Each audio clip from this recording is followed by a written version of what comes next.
Hello बच्चों, good morning. चलो बच्चों, आज इस वीडियो में हम एक नया टॉपिक लेकर के आए हैं, angle of contact, cohesive and adhesive force and the rise of liquid in capillary tube. ठीक है ना। इससे पहले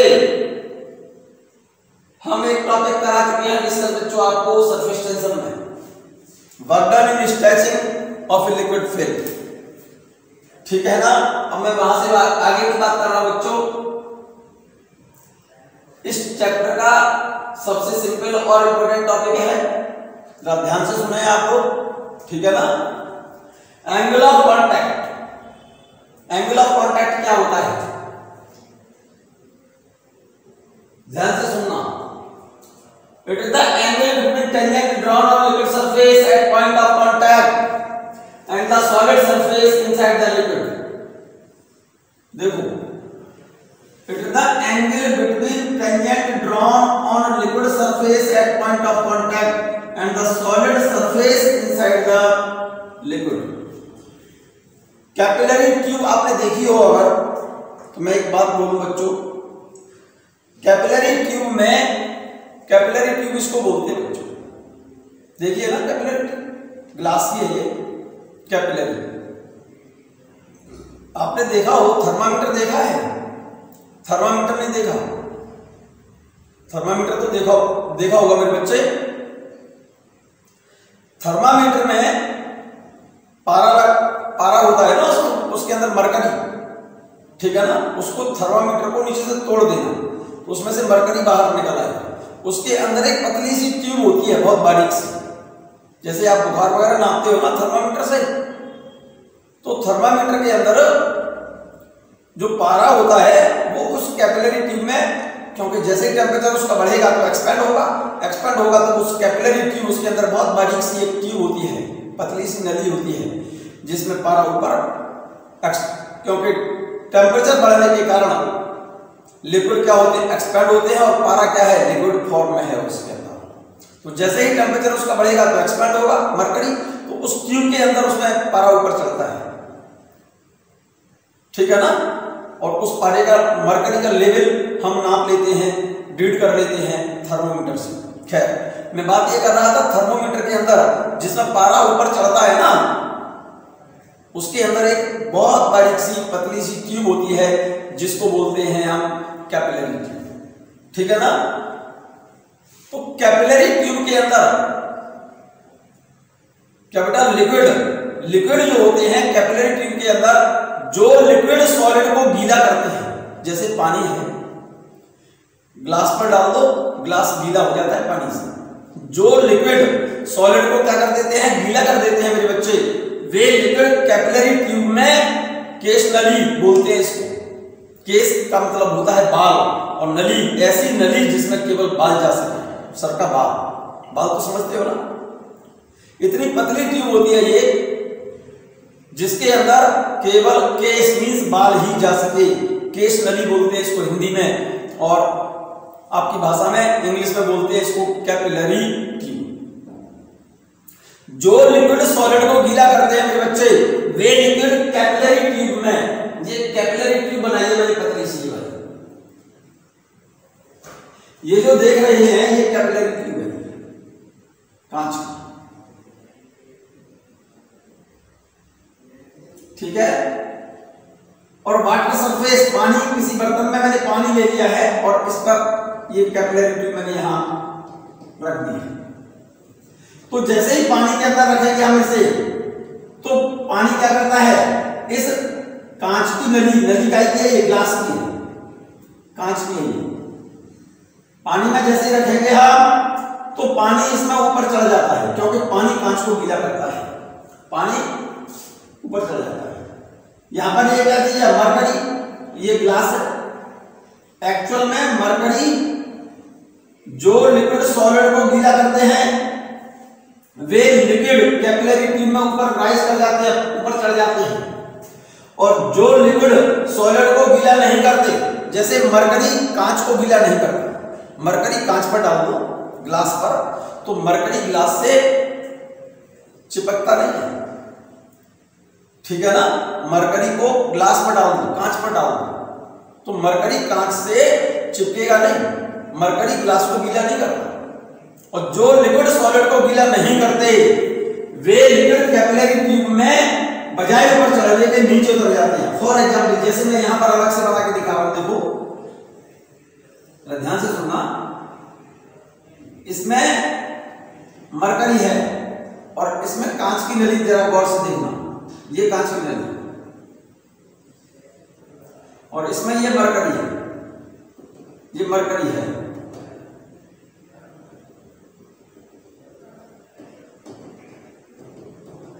तो मरकरी कांच को गीला नहीं करता, ग्लास को गीला नहीं करता मरकरी। जैसे ही कांच की कैपिलरी ट्यूब इस मरकरी के बर्तन के अंदर, जैसे ये कोई वेसल है, इसमें मरकरी भरा हुआ है और इसके अंदर कोई कांच की नली रख दे, डाल दे इसके अंदर, तो जो मरकरी है ग्लास ट्यूब में, जैसे पानी तो ऊपर चला गया कांच की नली में, लेकिन मरकरी बजाय ऊपर चला जाएगी। भाई मरकरी वेसल के अंदर मरकरी का लेवल यहां तक है, मरकरी का लेवल यहां तक है। जैसे ग्लास की कांच की कैपिलरी ट्यूब डाली इसके अंदर, तो मरकरी बजाय इसमें ऊपर चढ़ने के मरकरी क्या हो गया, नीचे उतर गया। इतनी डेप्थ नीचे चला गया मरकरी, इतनी डेप्थ मरकरी नीचे चला गया। जो लिक्विड सॉलिड को गीला नहीं करते वे कैपिलरी ट्यूब में नीचे उतर जाते हैं और जो लिक्विड सॉलिड को गीला कर देते हैं वे लिक्विड कैपिलरी ट्यूब में ऊपर चढ़ जाते हैं। इस बात को ठीक से समझो। अब एंगल ऑफ कांटेक्ट क्या है मेरे बच्चे, जैसे ये पानी है H2O और पानी में रख दिया हमने कांच की ग्लास ट्यूब, यहां लिख रहा है ग्लास ट्यूब है, ये कैपिलरी ट्यूब कांच की है। जैसे ही पानी में रखोगे आप इसे, तो इसका वाटर लेवल जो होगा, पानी का जो लेवल है कांच की नली में ऊपर चढ़ जाएगा, पानी का लेवल यहां तक आ गया। तो लिक्विड की ऊपर वाली सरफेस तो ये वाली हो गई और ये कांच को यहां पर टच करे, वाटर लेवल इस जगह पर पॉइंट ऑफ कांटेक्ट बोलते हैं इसे। तो इस पॉइंट ऑफ कांटेक्ट से लिक्विड की सरफेस पर जो टेंजेंशियल लाइन ड्रॉ की है, इस टेंजेंशियल लाइन और लिक्विड के अंदर सॉलिड, लिक्विड तो यहां तक है, यहां से लेकर के लिक्विड यहां तक है, तो लिक्विड के भीतर अंदर, ये तो लिक्विड के बाहर है सॉलिड की सरफेस, ये तो लिक्विड से बाहर है और ये पॉइंट ऑफ कांटेक्ट से ये लिक्विड के अंदर है। पॉइंट ऑफ कांटेक्ट से लिक्विड सरफेस पर टेंजेंशियल लाइन और लिक्विड के अंदर सॉलिड की सरफेस के बीच में जो एंगल बनता है, ये एंगल, इस एंगल को बोला जाता है मेरे बच्चे एंगल ऑफ कांटेक्ट। जो लिक्विड सॉलिड को गीला करते हैं वे कैपिलरी ट्यूब में ऊपर चढ़ जाते हैं और उनका ऊपर वाला जो लेवल है इसको बोलते हैं मेनिस्कस। अपर मेनिस्कस कैसी होती है, कॉन्केव शेप में होती है और इनके ये एंगल ऑफ कांटेक्ट जो होगा वो 90 से कम होगा। जो लिक्विड सॉलिड को गीला कर दें वे लिक्विड कैपिलरी ट्यूब में ऊपर चढ़ जाते हैं और उनकी अपर मेनिस्कस जो होगी, ये वाली मेनिस्कस कॉन्केव शेप में होती है, ऐसी शेप में, ठीक है।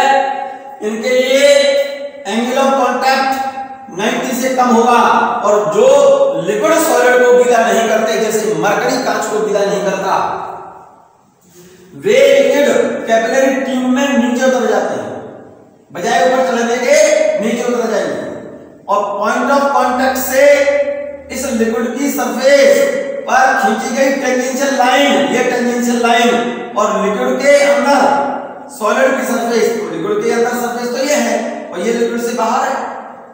अरे यहां पर लिक्विड थोड़ी है भाई, ये कैपिलरी ट्यूब है। तो इस कैपिलरी ट्यूब, इस ट्यूब का ये वाला हिस्सा तो इस लिक्विड के भीतर, इस लिक्विड के अंदर है और लिक्विड से बाहर कैपिलरी ट्यूब का ये वाला पार्ट है।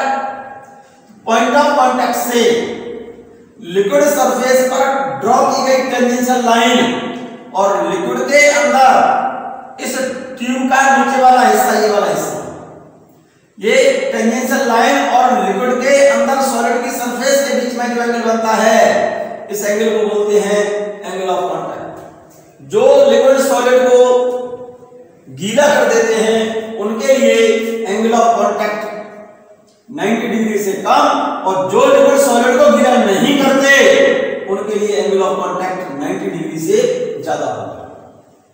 फिर से समझ लो, जो लिक्विड सॉलिड को गीला करते हैं, जैसे पानी ग्लास को गीला कर देता है, तो पानी कैपिलरी ट्यूब में क्या कर जाएगा, ऊपर चला जाएगा, ऊपर राइज कर जाता है। ऊपर वाली सतह जो होगी है पानी की, अपर मेनिस्कस, कॉन्केव शेप में होगी, इस टाइप की, ये कॉन्केव शेप में होगी, और इसके लिए इनके लिए एंगल ऑफ कांटेक्ट 90 डिग्री से कम होगा। किनकी बात कर रहा हूं मेरे बच्चे, जो लिक्विड सॉलिड को गीला कर देते हैं, जो लिक्विड सॉलिड से चिपक जाते हैं, गीला करते हैं, उनके लिए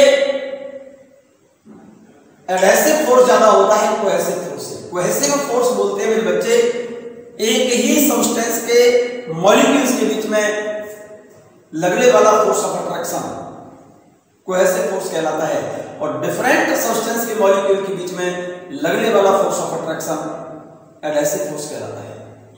जैसे पानी और पानी के मॉलिक्यूल के बीच में जो फोर्स लगेगा वो कोहेसिव फोर्स कहलाएगा, कांच और पानी के मॉलिक्यूल के बीच में जो फोर्स लगेगा वो एडहेसिव होगा। और जिन सॉलिड और लिक्विड के लिए मेरे बच्चे एडहेसिव फोर्स ज्यादा होता है कोहेसिव फोर्स से, वे लिक्विड सॉलिड को गीला करेंगे, वे कैपिलरी में ऊपर चढ़ जाएंगे, उनका ऊपर वाला सरफेस, ऊपर वाली सतह अपर मेनिस्कस कॉन्केव होगी, और उनके लिए एंगल ऑफ कांटेक्ट 90 से कम होगा।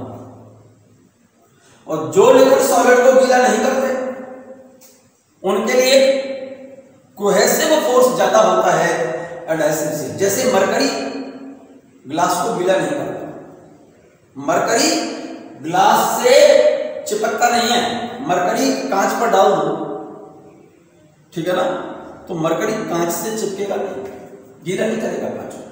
और जो लिक्विड सॉलिड को गीला नहीं करते उनके लिए कोहेसिव फोर्स ज्यादा होता है, किससे मेरे बच्चे, एडहेसिव से। और जिन सॉलिड और लिक्विड के लिए कोहेसिव फोर्स ज्यादा हो मेरे बच्चे एडहेसिव फोर्स से, वे लिक्विड सॉलिड को गीला नहीं करेंगे, वे लिक्विड कैपिलरी ट्यूब में बजाय ऊपर चढ़ देंगे नीचे उतर जाएगा। ये वाला फिगर ऐसे बना दिया गया, और उनका अपर मेनिस्कस, ऊपर वाली सतह कॉन्वेक्स शेप में होगी, ये शेप कॉन्वेक्स शेप में बनेगी, ठीक है ना। और इनके लिए एंगल ऑफ कांटेक्ट 90 डिग्री से ज्यादा होगा। जो एंगल ऑफ कांटेक्ट 90 से कम होता है एक्यूट एंगल बोलते हैं, और जो एंगल 90 से ज्यादा होता है उसे ऑब्ट्यूस एंगल बोलते हैं। क्लियर हो गई होगी मेरी बात। तो एंगल ऑफ कांटेक्ट क्या है आपको, पॉइंट ऑफ कांटेक्ट का मतलब इस सॉलिड सरफेस को लिक्विड की अपर मेनिस्कस जहां पर कांटेक्ट कर रही है, इस कांटेक्ट पॉइंट से सॉलिड सरफेस पर खींची गई टेंजेंशियल लाइन और लिक्विड के अंदर सॉलिड की सरफेस के बीच में जो एंगल बनेगा उस एंगल को बोलते हैं एंगल ऑफ कांटेक्ट। यही लिखा है, angle between tangent drawn on liquid surface at point of contact and the solid surface inside the liquid is called angle of contact. Point of contact से solid की surface पर tangential draw की गई tangential line और liquid के अंदर solid की surface के बीच में जो एंगल बनेगा उस एंगल को बोलते हैं angle of contact. So value of angle of contact is depend upon nature of solid and nature of liquid. Note कर लेना, which are in contact. Theta की वैल्यू नेचर पर डिपेंड करती है, लिक्विड और सॉलिड की नेचर पर। Value of angle of contact is depend upon nature of liquid and solid which are in contact. Theta का मान इस लिक्विड और इस सॉलिड की नेचर पर निर्भर करेगा।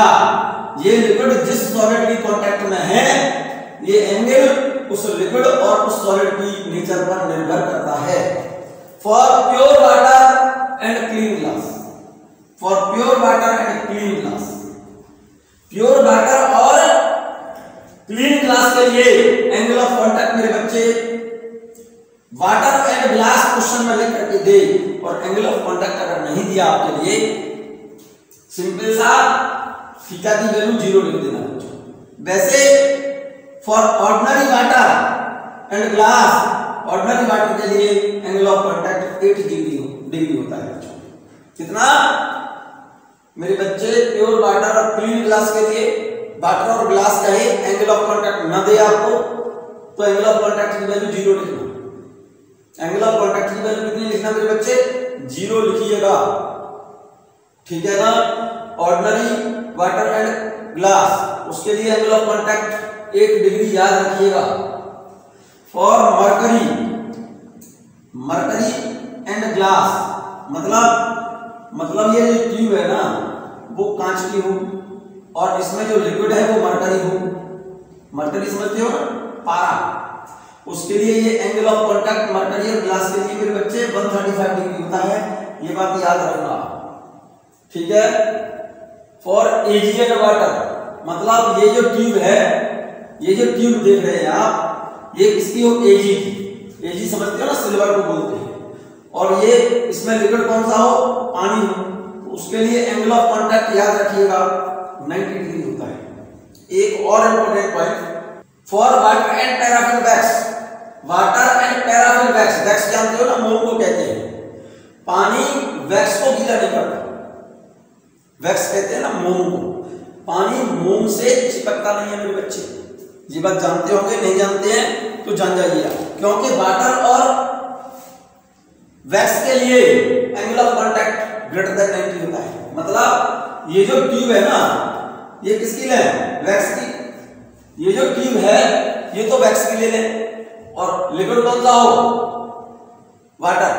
तो पानी वैक्स की जो कैपिलरी ट्यूब लेंगे अगर हम, तो पानी वैक्स की कैपिलरी ट्यूब में ऊपर चढ़ने के बजाय नीचे उतर जाता है, क्योंकि पानी वैक्स को गीला नहीं करता, और जो लिक्विड जिन सॉलिड्स को गीला नहीं करते वे लिक्विड उन सॉलिड की कैपिलरी ट्यूब में बजाय ऊपर चढ़ने के क्या करते हैं? नीचे उतर जाते हैं, और उनके लिए एंगल ऑफ कांटेक्ट 90 डिग्री से ज्यादा होगा। क्लियर? बहुत इंपॉर्टेंट पॉइंट बच्चों, most important point. For mercury and lead मतलब मरकरी एंड लेड मतलब लेड की दो क्या ले? कैपिलरी ट्यूब है। ये जो ट्यूब है ना, ये वाली ट्यूब किसकी ले? लेड की ले। लेड समझते हो ना, पीबी, पीबी जानते हो? लेड शीशा, शीशा वो वाला नहीं, मैं लेड मेटल की बात कर रहा हूं मेरे बच्चे, जिनके लेड बुलेट बनाई जाती है। जो बैलून फोड़ने वाली बुलेट देखिए ना, अरे बलून जो फोड़ते हैं, जो एयर गन देखी हो, तो उसकी छोटी छोटी सी बुलेट आती है, गोलियां आती हैं छोटी छोटी, वो लेड की बनी होती है मेरे बच्चे। क्या की बनी होती है? लेड की, शीशे की। तो लेड मतलब ये कैपिलरी ट्यूब तो लेड की ले लें, और इसके अंदर लिक्विड ले क्या? मरकरी। तो लेड और मरकरी के लिए एंगल ऑफ कांटेक्ट 90 डिग्री से कम होता है। कैपिलरी ट्यूब लेड की ले लें और लिक्विड क्या ले हम उसमें? मरकरी। तो मरकरी बजाय नीचे उतरने के लेड की कैपिलरी ट्यूब में ऊपर चढ़ जाएगा, तो उसके लिए एंगल ऑफ कांटेक्ट मरकरी और लेड के लिए angle of contact less than 90 acute angle होता है। और जिनके लिए एंगल ऑफ कांटेक्ट 90 से कम हो, वे लिक्विड क्या बेटा? वे लिक्विड क्या करेंगे? कैपिलरी ट्यूब ऊपर चढ़ जाते हैं। कैपिलरी ट्यूब तो क्या है? लेड की, और मरकरी पर रख दें। मरकरी लिक्विड की फॉर्म में लें, और ट्यूब किसकी लें? लेड की। तो लेड की कैपिलरी ट्यूब में मरकरी ऊपर चढ़ जाएगा, क्योंकि उनके लिए एंगल ऑफ कांटेक्ट 90 से कम होता है। मेरी बात क्लियर हो गई मेरे बच्चे?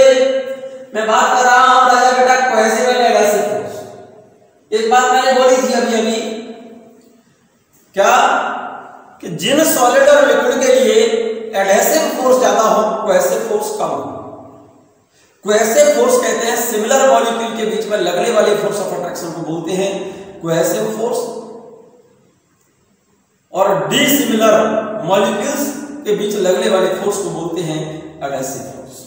एक बात ध्यान से सुनिएगा, कोहेसिव एंड एडहेसिव फोर्स की बात कर रहा हूं, given by Laplace. Cohesive and adhesive force not obey inverse square law, but cohesive and adhesive force obey Laplace. बेटे न्यूटन्स लॉ ऑफ ग्रेविटेशन को फॉलो नहीं करते कोहेसिव और एडहेसिव फोर्स, ये लाप्लास लॉ को फॉलो करते हैं। बहुत इंपॉर्टेंट पॉइंट है, आप ध्यान से सुनिएगा। The force of attraction between the similar molecule is called cohesive force. Similar molecule का मतलब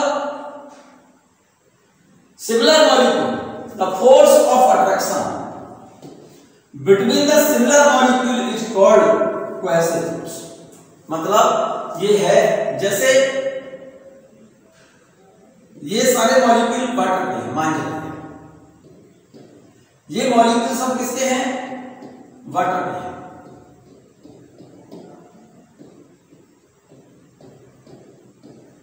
ये सभी मॉलिक्यूल वाटर के हैं, ये वाटर मॉलिक्यूल है, ये भी वाटर मॉलिक्यूल है। तो इसके और इसके बीच में जो फोर्स ऑफ अट्रैक्शन होगा, इसके और इस मॉलिक्यूल के बीच में जो फोर्स ऑफ अट्रैक्शन होगा, इस मॉलिक्यूल और इस मॉलिक्यूल के बीच जो फोर्स ऑफ अट्रैक्शन होगा, इस मॉलिक्यूल और इस मॉलिक्यूल के बीच में जो फोर्स ऑफ अट्रैक्शन होगा, एक ही मॉलिक्यूल सिमिलर मॉलिक्यूल के बीच में जो फोर्स ऑफ अट्रैक्शन है, मतलब सिमिलर का मतलब है ये मॉलिक्यूल वाटर का है तो ये भी मॉलिक्यूल वाटर का, ये मॉलिक्यूल वाटर का है तो ये भी मॉलिक्यूल वाटर का, ये मॉलिक्यूल वाटर का है तो ये भी मॉलिक्यूल वाटर का। क्लियर है मेरे बच्चे ये बात? ठीक है ना? एक सिमिलर मॉलिक्यूल का मतलब एक ही सब्सटेंस के मॉलिक्यूल्स के बीच में जो फोर्स ऑफ अट्रैक्शन होता है उसे कोहेसिव फोर्स कहा जाता है। The force of attraction between dissimilar molecule is called adhesive force. जैसे ये तो वाटर के मॉलिक्यूल है, क्या के मॉलिक्यूल है? वाटर मॉलिक्यूल है। और ये मान लीजिए ये कांच मैंने डाल दिया और ये कांच के मॉलिक्यूल है, मान जाओ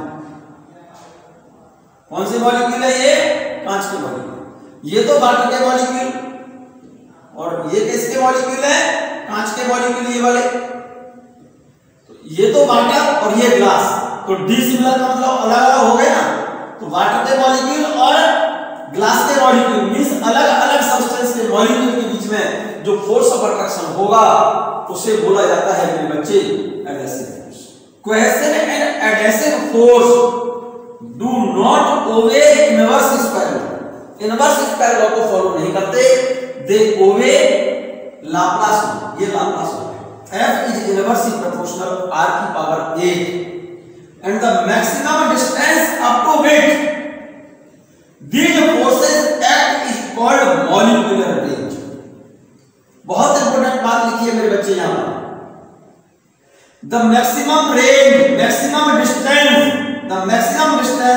up to which cohesive and adhesive forces act is called molecular range। जैसे एक मॉलिक्यूल इस रेंज के अंदर दूसरे मॉलिक्यूल पर, जैसे ये कोई मॉलिक्यूल है और इस रेंज के अंदर जितने भी मॉलिक्यूल हैं उन सभी मॉलिक्यूल पर ये वाला फोर्स, ये वाला मॉलिक्यूल इन फोर्स इस पर फोर्स लगाता है।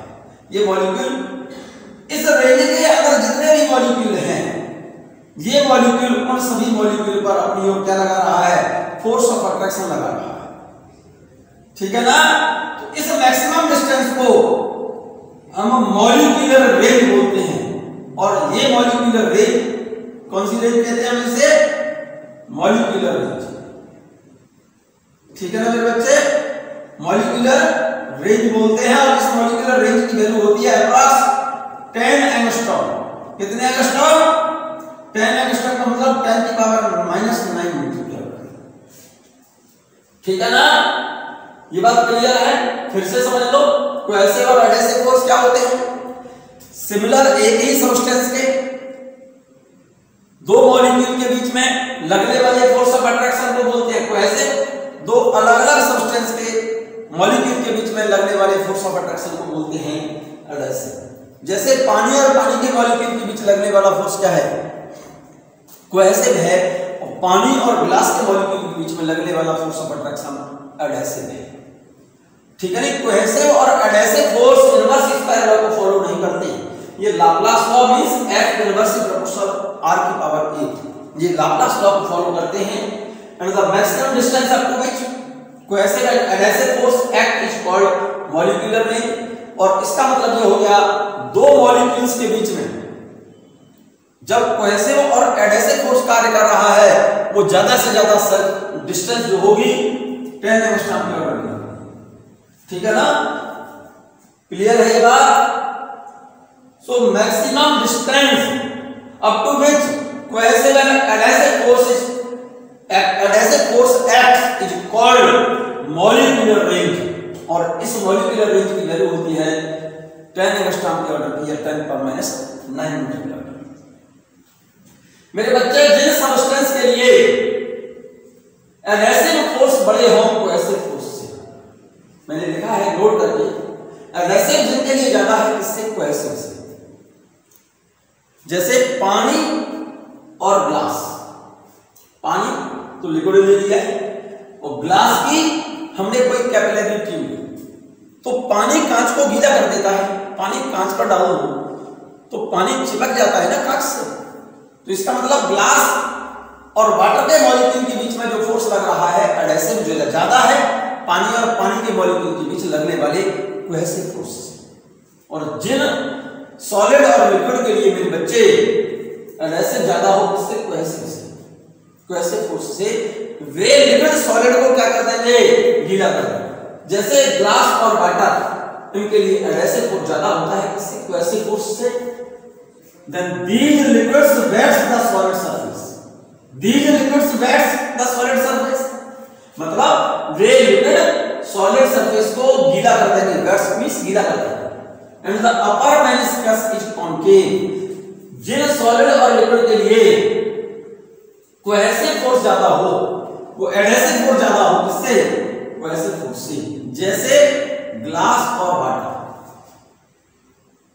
जैसे पानी ले लें हम किसी बर्तन में, जैसे कोई वेसल है इसमें हमने क्या भर दिया है? पानी, वाटर। ध्यान से सुनना मेरे बच्चे, और कैपिलरी ट्यूब ले लें काय की? कांच की, तो वे लिक्विड क्या करेंगे इस कैपिलरी ट्यूब में, क्योंकि पानी कांच से चिपक जाता है, ये ग्लास की ट्यूब है, ठीक है। वे लिक्विड कैपिलरी ट्यूब में क्या करेंगे? ऊपर चढ़ जाते हैं, और अपर मेनिस्कस कहते हैं ऊपर वाली सतह कैसी होगी? कॉनकेव होगी। वे लिक्विड कैपिलरी ट्यूब में ऊपर राइज कर जाते हैं, ऊपर चढ़ गए। एंगल ऑफ कांटेक्ट इनके लिए, ये जो एंगल ऑफ कांटेक्ट है लिक्विड की सरफेस पर पॉइंट ऑफ कांटेक्ट से खींची गई टेंजेंशियल लाइन और लिक्विड के अंदर सॉलिड की सरफेस के बीच में जो एंगल बनेगा एंगल ऑफ कांटेक्ट कहलाता है। ऊपर वाली सतह अपर मेनिस्कस कैसी होगी? कॉनकेव होगी। These liquids wet the solid surface, the upper meniscus is concave. ऊपर वाली जो मेनिस्कस है ये वाली सतह कॉनकेव से होती है। These liquids rises up in capillary tube. ये लिक्विड कैपिलरी ट्यूब में ऊपर चढ़ जाते हैं। Fourth point, their angle of contact is acute, means less than 90. इनके लिए angle of contact less than 90 होता है बच्चों। क्लियर है ये बात? ये बात क्लियर है कि नहीं है? क्लियर? ठीक है मेरे बच्चे, देखो जरा गौर से, कैपिलरी ट्यूब देखिए मेरे बच्चे, नहीं देखिए तो मैं दिखा रहा हूं। देखो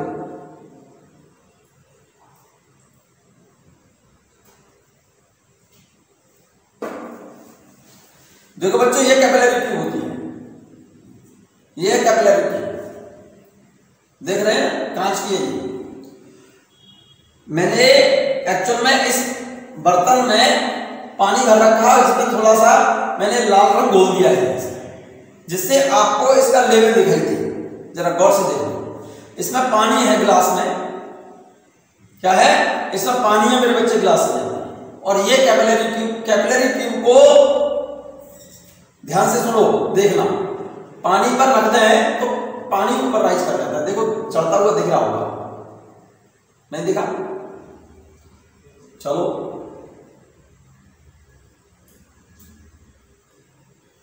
फिर से दिखाता हूं, देखो जरा चेक करो, ध्यान से देखना। पानी जैसे मैं इस पर टच करूंगा, इस पे पानी पे, इस ट्यूब को, तो इसका ऊपर चढ़ता हुआ दिखेगा। देखो जरा ध्यान से,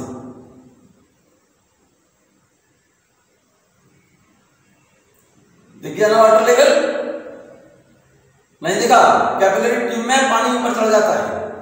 कांच की कैपिलरी ट्यूब ली है मैंने और इस बर्तन में क्या लिया? पानी। तो देखो पानी क्या करेगा?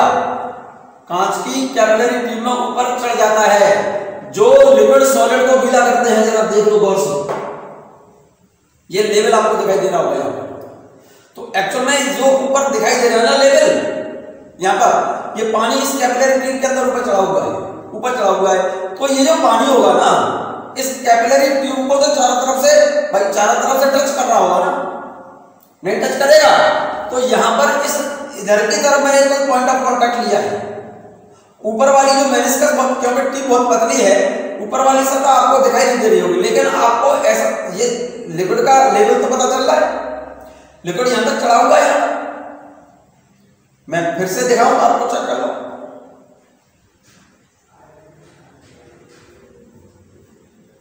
देखो चढ़ता देखिएगा आपको, दिख रहा है ना? दिख रहा है ना मेरे बच्चे? लिक्विड का लेवल, जो लिक्विड सॉलिड को गीला करते हैं वे लिक्विड कैपिलरी ट्यूब में ऊपर चढ़ जाते हैं। और ऊपर वाली सतह अपर मेनिस्कस कैसी होती है? कॉनकेव होती है। अपर मेनिस्कस किसको बोल रहे हो आप? मैं यहां पर शो कर रहा हूं, देखो जरा। जैसे क्या वाटर तो लिक्विड ले लिया और कैपिलरी ट्यूब ले ली मैंने, क्या की? कांच की, ग्लास की। और वो कैपिलरी ट्यूब में देखो, ये मैंने दिखाया है आपको, ये कैपिलरी ट्यूब, ये इसमें पानी की सतह, आपको इसमें से बाहर इसको निकालता हूं, देखिए जरा गौर से देखना, इसमें ऊपर चढ़ता देखिएगा, दिख रहा है ना? ये बिल्कुल क्लियर। तो एक्चुअल में वाटर लेवल देखो जरा, इसमें दिख रहा है। फिर से देख लो,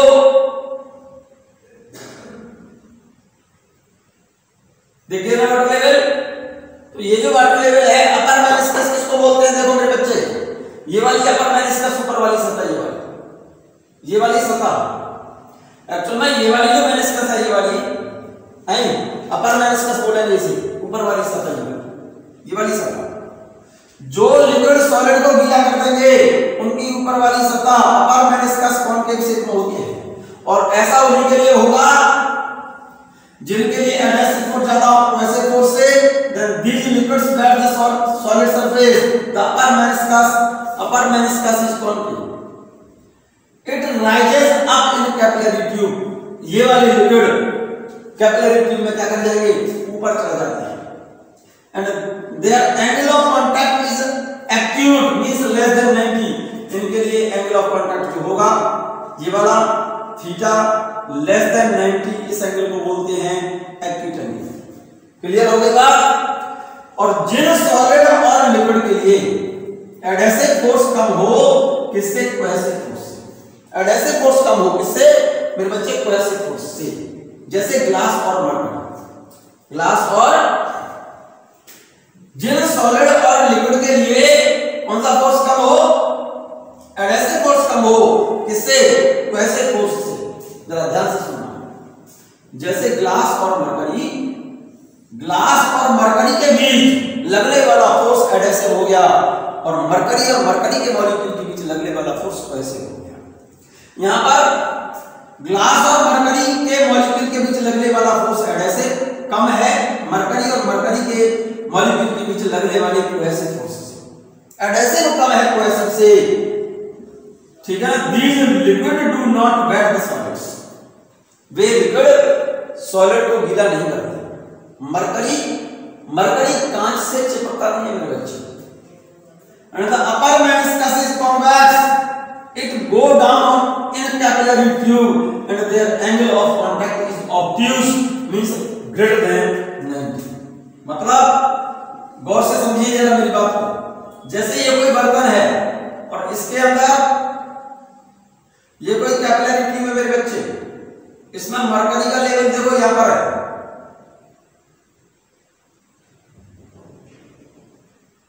ये मरकरी है इसके अंदर,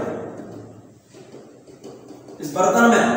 और जैसे इस को हम इस पर रखेंगे तो एक्चुअल में मरकरी नीचे उतर जाएगा। मरकरी बजाय ऊपर चढ़ने के नीचे उतरेगा। लेवल इसका यहां से यहां तक पहुंचने नीचे उतर जाएगा।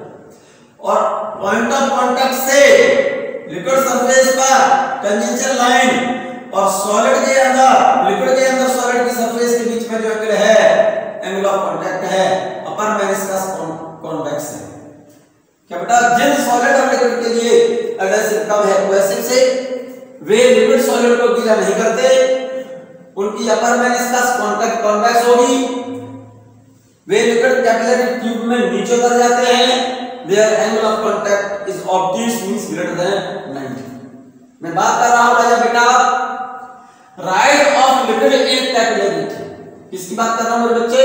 Rise of liquid in capillary. ध्यान से सुनिएगा, बस सिंपल सी बात बोल रहा हूं। Due to surface tension of liquid that liquid which wet solid surface rises into capillary tube, this phenomenon is called capillary। Important है बच्चों, आप इसको नोट कर लें, काफी इंपोर्टेंट है, बहुत सारे क्वेश्चंस हैं इस टॉपिक पर, most important. Rise of liquid in capillary, note करिएगा इस बात को। Due to surface tension of liquid, उन लिक्विड की बात कर रहा हूं, that liquid which wet solid surface rises into capillary tube, this phenomenon is called capillary. जो लिक्विड सॉलिड को गीला करते हैं वे लिक्विड कैपिलरी ट्यूब में ऊपर राइज कर जाते हैं, चढ़ जाते हैं, इस फिनोमेना को कैपिलरी बोलते हैं। किसके कारण? Due to surface tension of liquid. जैसे यहां पर देख लें, ये कोई कैपिलरी ट्यूब है, चेक कर लिया आपने, देख लो ये वाली चीज। और किसी बर्तन के अंदर मान लो ये कोई वेसल ले लो और जिसमें ये लिक्विड क्या है? पानी मान जाओ, ठीक है ना? तो पानी का लेवल तो यहां तक है और कैपिलरी ट्यूब में पानी यहां तक चला गया, तो कितना हाइट राइज कर गया? पानी यहां से लेकर के यहां तक राइज कर गया। और मान लो ये जितनी हाइट तक पानी इसमें चढ़ा गया है वो हाइट मान लो h। ध्यान से सुनना मेरी बात। आर इसमें क्या दिया? रेडियस ऑफ द ट्यूब, इस ट्यूब की रेडियस है, इस वाली ट्यूब की रेडियस है मेरे बच्चे। H height up to which water rises, जिस हाइट तक पानी चढ़ गया है वो हाइट है। D density of this liquid and theta is angle of contact and T is surface tension. ये जो टी है ना सरफेस टेंशन है टी। मैंने मेरे बच्चे पॉइंट ऑफ कांटेक्ट से लिक्विड की सरफेस पर खींची गई टेंजेंशियल लाइन और लिक्विड के अंदर सॉलिड की सरफेस के बीच में जो एंगल बनता है एंगल ऑफ कांटेक्ट है। सरफेस टेंशन की डायरेक्शन टेंजेंशियल टू सरफेस होती है। सरफेस टेंशन की डायरेक्शन लिक्विड सरफेस के टेंजेंशियली होती है। ये पॉइंट पढ़ चुके हैं आप। At point of each point of contact, this surface tension can resolve into two component। जरा गौर से देखो, ये एंगल थीटा तो ये भी थीटा। इस टी के दो कंपोनेंट कर दो, एक तो कंपोनेंट टी कॉस, एक कंपोनेंट टी साइन। ऐसे ही यहाँ पर टी कॉस, ये टी साइन। जरा गौर से देखना, horizontal component T sine theta cancel out teach out, क्योंकि दो पॉइंट ऑफ कांटेक्ट नहीं होंगे इसके। एक पॉइंट यहाँ पर है तो इसका अपोजिट यहाँ होगा। जैसे ये ट्यूब है तो इसका पॉइंट ऑफ कांटेक्ट एक इधर है तो एक इधर है, तो ये वाले दोनों कैंसिल हो जाएंगे। तो केवल दो ही पॉइंट थोड़ी लेंगे हम यहाँ पर। ये तो ट्यूब कैसी है? सर्कुलर है। अरे सिलिंड्रिकल ट्यूब है तो क्रॉस सेक्शन तो इसका जो होगा सर्कुलर होगा ना। तो पॉइंट ऑफ कांटेक्ट इधर लिया है तो एक इधर लिया है।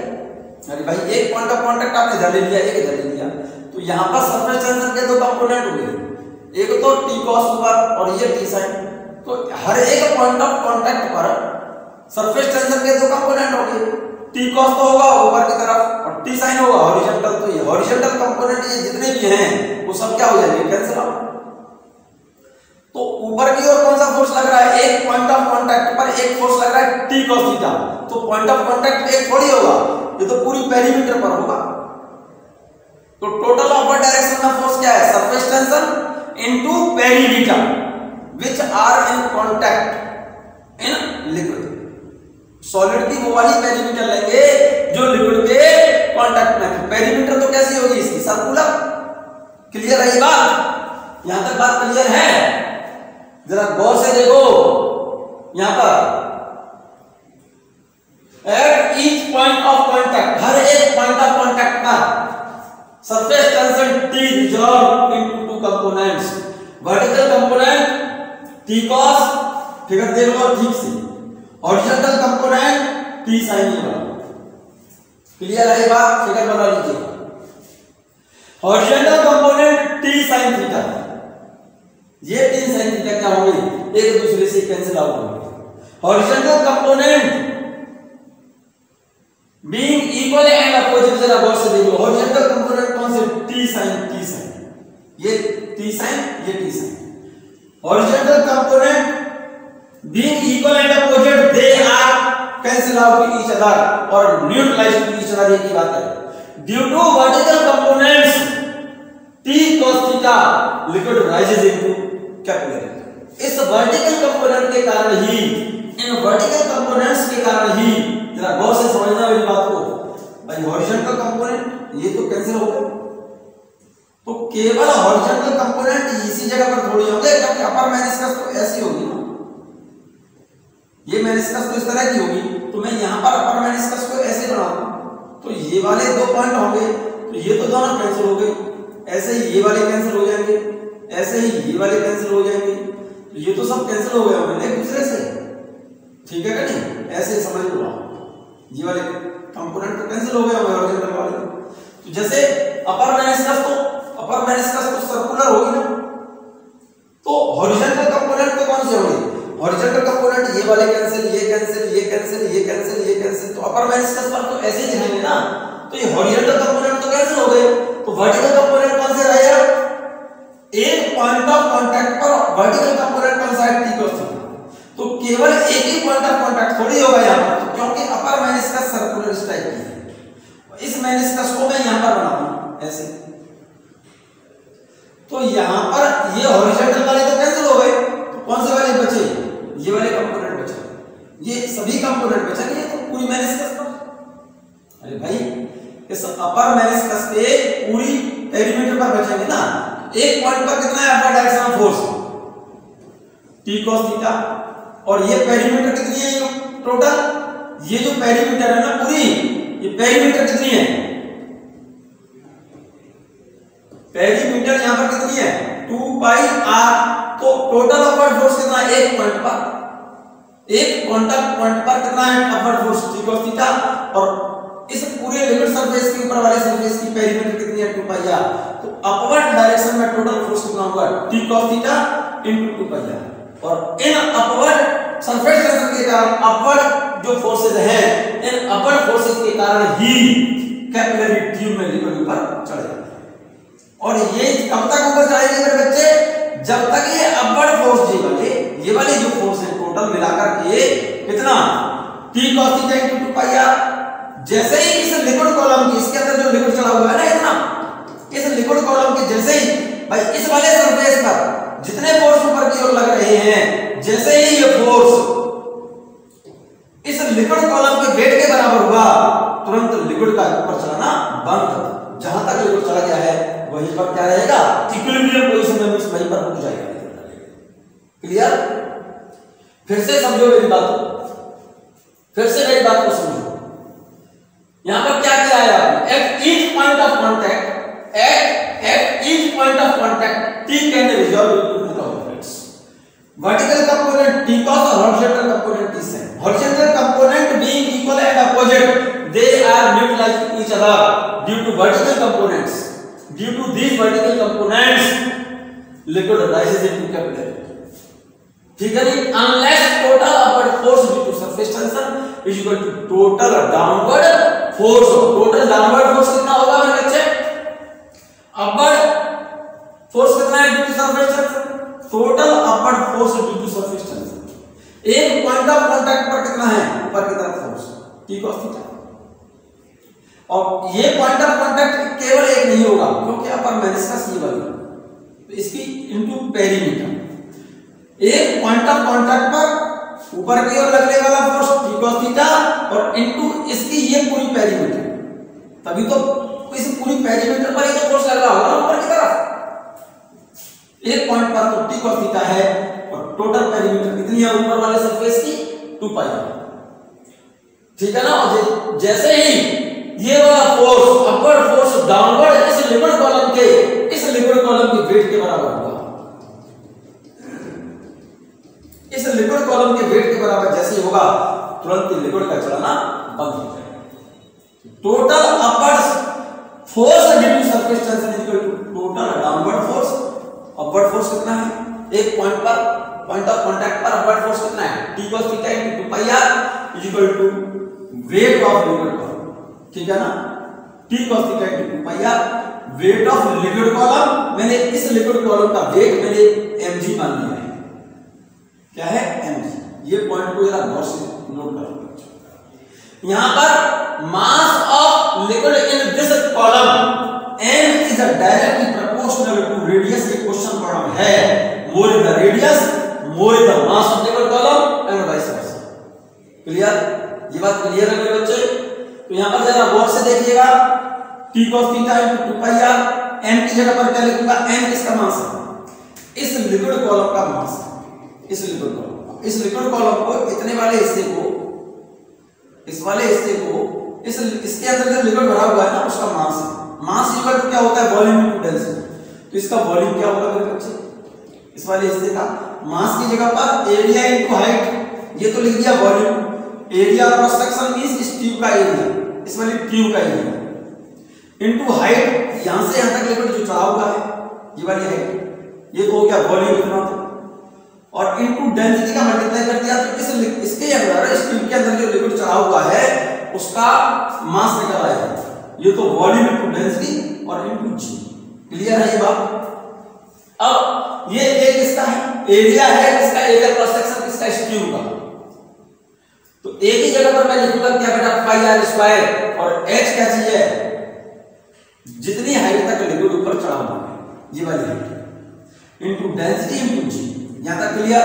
देखो इस पाई से एक पाई कैंसिल, एक r से r cancel. Clear. Surface tension निकालना है मुझे, t निकाल आया, t बराबर r h d g, r h d g cos theta ये रहा, 2 ये रहा, 2 cos थीटा को नीचे ले आया। क्लियर है ये बात। ये पॉइंट आप नोट कर लें बच्चों, डेरिवेशन बहुत सिंपल सा है, ठीक है, समझ आ गया होगा।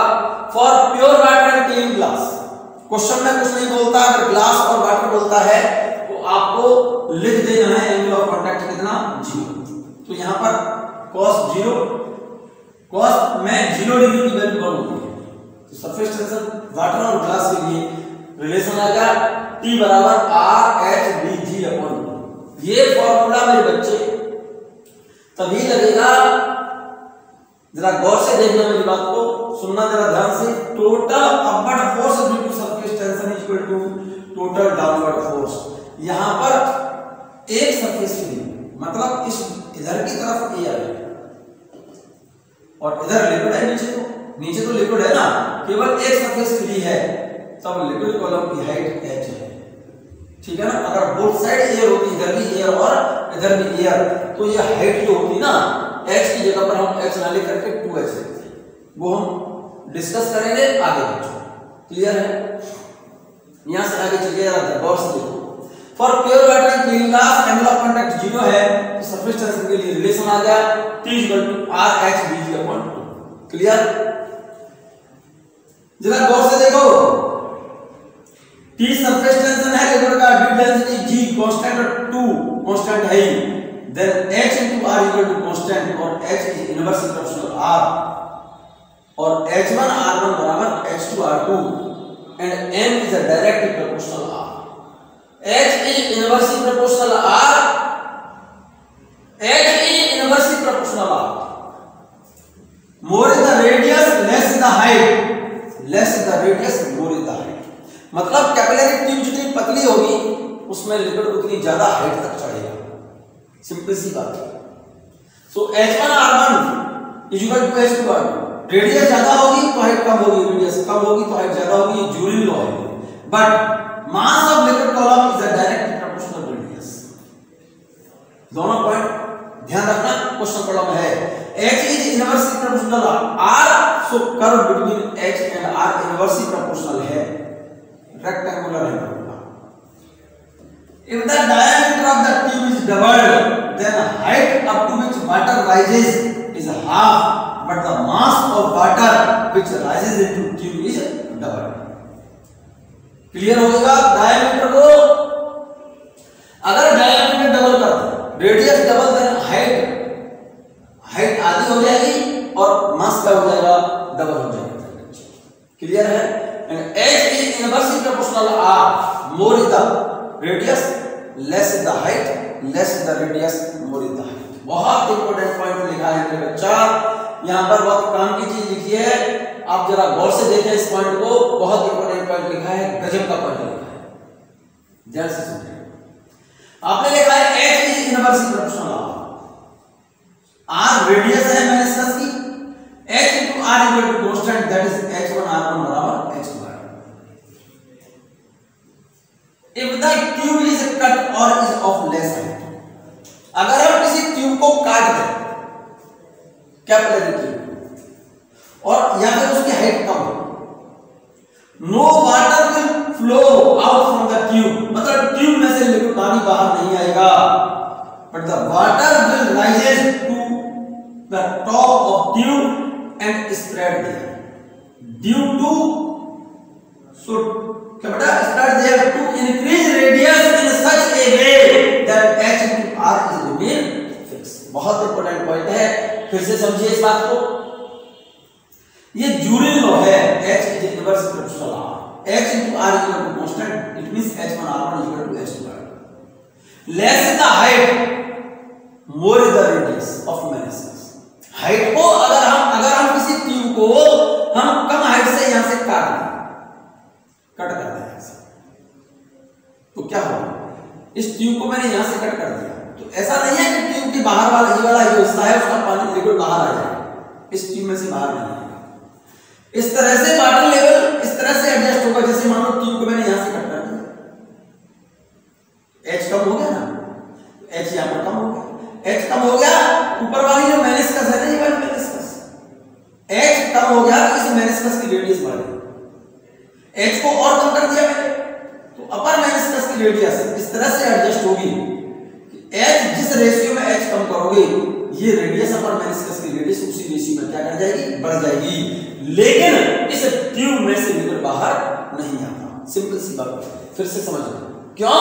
क्योंकि H into R equal to क्या रहना है? कांस्टेंट रहना है। अगर हाइट को कम कर दिया जाए या ट्यूब को हम काट दें, तो इसके ऊपर वाला जो लिक्विड है ना, इस ट्यूब से बाहर नहीं निकलता। अपर मेनिस्कस इस तरह से एडजस्ट होगी कि पहले हाइट ज्यादा है, जरा गौर से देख लो, इसमें हाइट ज्यादा है, तो ऊपर वाली मेनिस्कस को जरा फिर से ध्यान से देखो, इसमें हाइट ज्यादा है राजा बेटा, इसमें हाइट, तो यहां पर हाइट ज्यादा है, तो ये जो मेनिस्कस है ना, ये वाली ऊपर वाली, इसकी रेडियस कम है, इसका मतलब इसमें एंगल ऑफ कांटेक्ट कम है।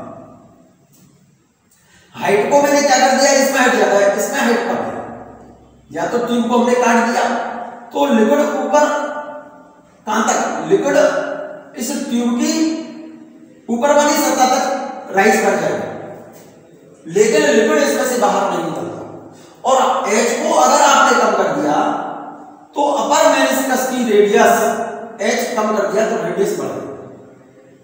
देखो इसकी रेडियस कम, H इसका, यहां पर H कम कर दिया, इसकी रेडियस, इस वाले मेनिस्कस की रेडियस कम है, इस मेनिस्कस की रेडियस ज्यादा होगी। इट मींस ये जो मेनिस्कस है ना, ये वाली, इसकी रेडियस कम है, इसकी रेडियस ज्यादा होगी, तो ये जो मेनिस्कस है स्प्रेड हो गई ना, स्प्रेड हो गई भाई। इसमें हाइट ज्यादा है तो रेडियस कम है, इसमें हाइट कम है तो रेडियस ज्यादा है, इसका अपर मेनिस्कस क्या हो गई? स्प्रेड हो गई, ऐसे फैल गई। स्प्रेड होने का मतलब upper meniscus spread means angle of contact increase. H को घटा दिया, मेनिस्कस की रेडियस बढ़ेगी, एंगल ऑफ कांटेक्ट बढ़ेगा, मींस मेनिस्कस क्या हो जाएगी? अपर मेनिस्कस स्प्रेड हो जाएगी ऐसे। लेकिन इस ट्यूब से लिक्विड बाहर नहीं निकलता। यही बात लिखी है। If the tube is cut और is of less height, no water will flow, उसमें से पानी बाहर नहीं निकलता।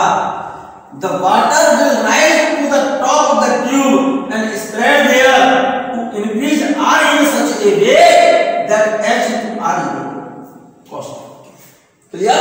इस तरह से स्प्रेड होगी अपर मेनिस्कस, जिससे H और R का प्रोडक्ट क्या रहे? सेम रहे।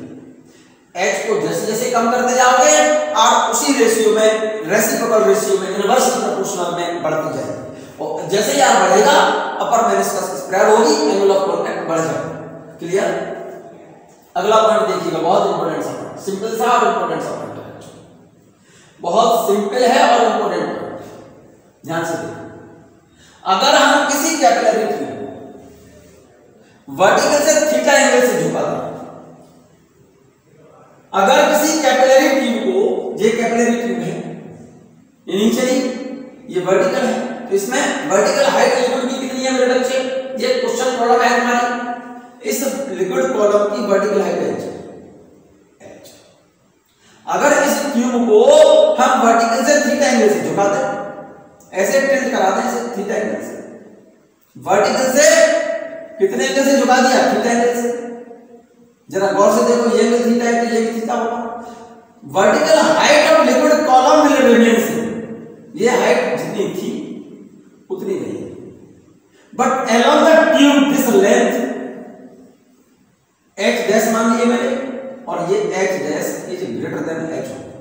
Along the tube length of liquid column increase, but vertical height of liquid column does not change. ठीक है ना? तो ये इस h डैश की वैल्यू क्या होगी? Along the tube length of liquid column क्या होगी? जरा इस ट्रायंगल से देख लो, इस वाले ट्रायंगल से, ये तो h है, ये h डैश, और वर्टिकल से एंगल कितना है? थीटा। तो base upon hypotenuse, h upon h dash बराबर cos थीटा होता है, बेस अपॉन हाइपोटेनस। ये h लिया है, ये h डैश लिया है, h upon h dash equal to cos theta, then h dash equal to h upon cos theta, h dash equal to h upon cos theta.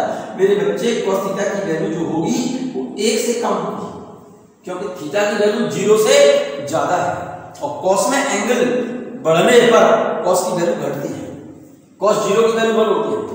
तो जैसे ही angle से vertical से किसी एंगल से झुकाओगे तो एंगल बढ़ गया 0 से, तो cos की वैल्यू एंगल बढ़ने पर घटती है, और जैसे ही वैल्यू 1 से कम होगी, 1 से कम से डिवाइड करोगे तो यहां पर h डैश ज्यादा आएगा, इससे x। If the tube is tilted, vertical से ट्यूब को थीटा एंगल से टिल्ट करा दिया, ठीक है ना? More water rises up in the tube but the vertical height does not change, means vertical height of water column does not change, but along the tube length of water column increase, more water rises up in tube के अंदर along the tube liquid column की length बढ़ जाएगी, लेकिन vertical height मेरे बच्चे same रहेगी। Relation h upon h dash equal to cos theta, मेरे ख्याल से इस फिगर से पता चल गया, h डैश बराबर h upon cos theta. If theta is 60, अगर थीटा 60 है, cos 60 की value 1/2, then h dash become double. Clear है? इनसाइड द सैटेलाइट, अगर हम इस कैपिलरी ट्यूब को, किसको? कैपिलरी ट्यूब को, जिसमें वाटर h हाइट तक राइज कर रहा है, उसको किसी आर्टिफिशियल सैटेलाइट के अंदर ले जाएं। If a capillary tube is taken into artificial satellite where there is no gravity, मैंने कहा अगर इस कैपिलरी ट्यूब, इस वाली ट्यूब को, जिसमें वाटर h हाइट तक राइज कर रहा है, ये ट्यूब है, और इसको मेरे बच्चे हम किसी आर्टिफिशियल सैटेलाइट के अंदर ले जाएंगे, this system or this arrangement is taken into the satellite in artificial satellite where there is no gravity, जहां पर अर्थ पर ये h हाइट तक लिक्विड इसमें चढ़ रहा है, और h हाइट कितनी है? h बराबर, अरे मेरे बच्चे सरफेस टेंशन के लिए फॉर्मूला था r/dg/2 cos थीटा, ध्यान करो, ये याद होना चाहिए। तो vertical height of water column कितनी होगी मेरे बच्चे 2t cos theta upon RdG। Clear है? If this arrangement or this system is taken into artificial satellite where there is no gravity, inside the satellite, ऐसे सैटेलाइट के अंदर ले जाए जहां पर कोई ग्रेविटी ना हो, h की वैल्यू क्या होगी? h equal to 2t cos theta upon RdG। g की वैल्यू 0, यहां पर g की वैल्यू 0 लिखोगे तो 0 से डिवाइड करोगे, या g की जगह पर 0 लिखना है, और 0 से जब डिवाइड करोगे तो h की वैल्यू अनंत आएगी। The water will rise to any desired height of the tube of any radius। तो पानी क्या होगा? इस वाले अरेंजमेंट को अगर आर्टिफिशियल सैटेलाइट के अंदर ले जाए जहां पर कोई ग्रेविटी ना हो तो लिक्विड क्या कर जाएगा? अगर ट्यूब की लंबाई अनंत है तो इंफिनिटी हाइट तक चढ़ जाएगा, और अगर फाइनाइट लेंथ है तो लिक्विड क्या करेगा? इसके ऊपर वाले सिरे तक चढ़ जाएगा, और इसमें से लिक्विड बाहर ओवरफ्लो नहीं करेगा। यही लिखा है। The water will rise to any desired height of the tube of any radius। Tube की रेडियस कुछ भी हो तो वाटर कहां तक चढ़ जाएगा? उसमें any desired height, जितनी हाइट है बट किसकी कैपिलरी ट्यूब की उतनी हाइट तक ऊपर चढ़ जाएगा। अगर इंफिनिटी हाइट है, लंबाई है तो इंफिनिटी लेंथ तक चढ़ेगा, और कम लेंथ है तो ऊपर तक चढ़ जाएगा। ट्यूब के अपर सरफेस, ऊपर वाले सरफेस तक चढ़ जाएगा, ऊपर वाले सरफेस, ठीक है ना? लेकिन लिक्विड उसमें से ओवरफ्लो नहीं करेगा। ठीक है मेरे बच्चे? इस वाले वीडियो को बच्चों यहां तक ठीक से सुने, सिंपल टॉपिक है, एक दो बार इसको रिवाइज करें।